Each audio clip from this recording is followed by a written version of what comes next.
오늘은 계시록 13장 11절로 18절까지의 거짓 선지자에 관하여 보기로 하겠습니다. 내가 보매 또 다른 짐승이 땅에서 올라오니 새끼 양같이 두 뿔이 있고 용처럼 말하더라. 아멘.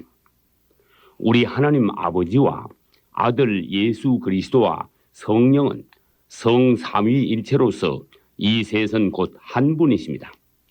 반면 사탄과 적그리스도와 거짓 선지자는 사탄의 삼위일체로서 그 셋은 하나가 되어 역사합니다. 그중 적그리스도는 바다에서 올라온 10뿔 달린 짐승이며 거짓 선지자는 땅에서 올라온 2뿔 달린 짐승이라고 했는데, 이것을 해석하면 적그리스도는 지중해 주변의 정치계에서 등장할 것이며 거짓 선지자는 종교계에서 등장하게 된다는 것입니다. 초대교회 이후 여러 종들의 가르침에 의하면 네로 황제가 부활하여 적그리스도가 될 것이며 가룟 유다가 부활하여 거짓 선지자가 될 것이라는 설이 많습니다. 또 가룟 유다의 영이 로마 가톨릭의 교황에게 들어가서 교황이 거짓 선지자가 될 것이라는 견해도 있습니다. 요한복음 6장 70절에서 주님께서는 가룟 유다를 가리켜 마귀라고 하셨으며 사도행전 1장 25절에서는 가룟 유다가 죽어서 자기 곳으로 갔다고 했습니다. 구원받고 죽은 사람은 낙원으로 올라가고 구원받지 못하고 죽은 사람은 음부로 떨어지지만 가룟 유다는 특별한 곳으로 갔다는 것입니다. 사단은 지금 공중에 진을 치고 있으며 귀신들은 주로 물속이나 죄인들의 몸속에서 살고 있으며 적그리스도는 무저갱에 갇혀 있고 타락한 사탄의 네 수하 천사들은 유바라데 강에 결박되어 있으며 가룟 유다는 또 다른 곳에 감금되어 있다는 것입니다. 그러나 하나님께서는 후 3년 반의 대환란 때가 되면 이들을 모두 땅 위로 풀어놓아 대부분의 사람들을 죽이고 땅을 청소하게 하실 것입니다. 그러면 거짓 선지자의 특징과 그의 하는 일에 관하여 보기로 하겠습니다. 첫째, 11절에서 거짓 선지자는 두 뿔이 있으며 용처럼 말한다고 하였습니다. 그것은 그가 사탄의 권세를 가지고 사탄을 위하여 말한다는 것입니다. 당신은 부디 멋대로 찌끄리지 말고 하나님을 위하여 하나님의 말씀을 대언하시기를 축원합니다. 둘째, 12절에서 거짓 선지자는 적그리스도의 권세를 사람들 앞에서 행사한다고 하였습니다. 한마디로 말하여 거짓 선지자는 적그리스도를 위하여 일하는 자입니다. 성령은 예수 그리스도의 이름으로 오셔서 예수 그리스도를 위하여 일하시며 사람들을 예수께로 인도하시지만 거짓 선지자는 적그리스도의 이름으로 와서 적그리스도를 위하여 일하며 사람들을 적그리스도에게 갖다 붙이는 것입니다. 셋째, 13절에서 거짓 선지자는 엘리야를 흉내내어 하늘로부터 불이 내려오게 함으로써 대부분의 사람들을 현혹시켜 적그리스도에게로 데려갈 것입니다. 심지어 사람들 앞에서 불이 하늘로부터 땅에 내려오게 하더라. 아멘. 하늘에서 불이 내려오다니 이 얼마나 놀라운 기적입니까? 그리고 그것을 보고 누가 속아 넘어가지 않겠습니까? 성경 말씀에 의하면 하나님의 종도 사탄의 종도 모두 똑같이 기적을 행할 수 있다는 것입니다. 그러나 믿음이 없고 영분별력이 약한 자들일수록 거짓 기적 앞에서 쉽게 속아 넘어가 버립니다. 당신은 어떤 사람이 무슨 은사를 가지고 어떤 기적을 행하는가를 보지 말고 누가 그를 보냈으며 그가 어떤 생명을 가졌는가를 볼 수 있어야 합니다. 고린도전서 1장 22절에서 유대인들은 표적 보기를 좋아한다고 했으며 마태복음 16장 4절에서 주님께서는 악하고 음란한 세대가 표적을 찾아다닌다고 하셨습니다. 또 마태복음 24장 24절에서는 사탄이 그것을 이용하여 거짓 기적으로 사람들을 미혹한다고 하였습니다. 거짓 그리스도들과 거짓 선지자들이 일어나 큰 표적과 기사를 보이어 할 수만 있으면 택한 자들을 미혹하게 하리라. 아멘. 저는 지금까지 은사를 받은 후에 오히려 잘못되어 간 사람들을 종종 보아왔는데 그것은 그 사람의 인품이 은사를 쓰고 관리하기에 아직 그릇이 부족하기 때문인 것 같았습니다. 기적과 이사는 사람을 구원시키지 못합니다.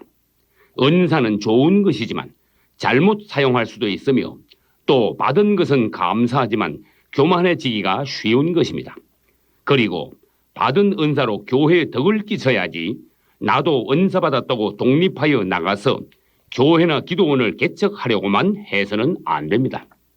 내 길을 여호와께 맡기라. 아멘. 넷째, 14, 5절에서 거짓 선지자는 적그리스도를 위하여 말하는 우상을 만들어 놓고 모든 사람들로 그 앞에 경배하게 할 것입니다. 다니엘서 9장 27절을 보겠습니다. 또 잔포하여 미운 물건이 날개를 의지하여 설 것이며 아멘. 예수님께서도 마태복음 24장 15절에서 이미 이에 관하여 말씀하셨습니다. 그러므로 다니엘의 말한 바 멸망의 가정한 것이 거룩한 곳에 선 것을 보거든 읽는 자는 깨달을진저 아멘. 적그리스도의 우상은 현재까지의 모든 우상을 능가하는 우상들의 완결체가 될 것이며 그것은 전 3년 반이 끝날 때 적그리스도가 이스라엘과의 조약을 파기한 직후에 예루살렘 성전에 세워지게 될 것입니다.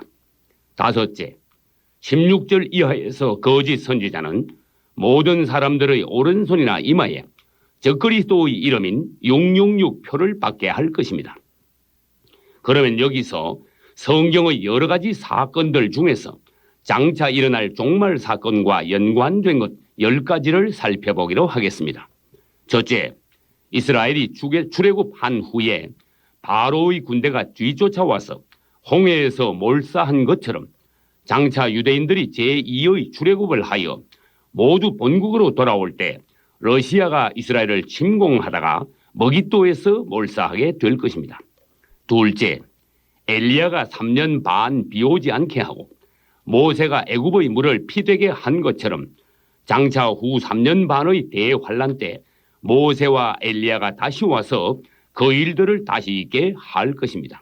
셋째, 로마 황제 가이사 아구스도가 천하 호정령을 내린 것처럼 장차 적그리스도는 모든 사람에게 1년 번호를 매겨 666표를 몸에 찍게 할 것입니다. 넷째, 고레스와 아닥사스다 왕이 제2차 성전 중건령을 내린 후 483년 만에 그리스도께서 초림하셨듯이 장차 적그리스도가 제4차 성전 중건령을 내린 후 483일 만에 그리스도께서 재림하실 것입니다. 다섯째, 느부갓네살 왕이 자신의 우상을 세워놓고 사람들에게 경배하게 한 것처럼 적그리스도 역시 자신의 우상을 세워놓고 경배하기를 강요할 것입니다.